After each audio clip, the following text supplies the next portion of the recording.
आम समस्त प्रिय महाप्रभु जगन्नाथ भारत भूमि ओडिशा राज्य को निजर निवास रूप में चयन करछंती। किंतु कोन आपण जानिछंती जे एही ओडिशा राज्यर अन्य एक नाम उत्कल मध्य अटे एवं यह एथिपाई कुहा जाय कारण शताब्दी पूर्वरु भक्त ध्रुव महाराजंकर पुत्र उत्कल एठारे शासन करुथिले एवं एही कारणରୁ एही राज्यर नाम उत्कल मध्य पड़िथिला।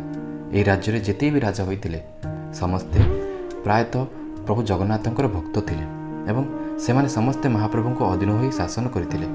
एठारे लोक माने अत्यंत प्रेम सहित महाप्रभु जगन्नाथ को निजर इष्ट बोली मानती एवं ताको मणिमा कही डाकती, जार अर्थ होची सम्राट अथवा सर्वोच्च राजा।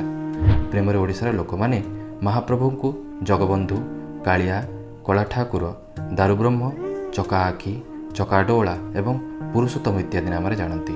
कौन आपण महाप्रभु जगन्नाथंकर किसी अन्य नाम भी जानिछंती कि आमको तले कमेंट बॉक्स रे कहतु एवं चैनल को सब्सक्राइब करने को भूलिबेनी।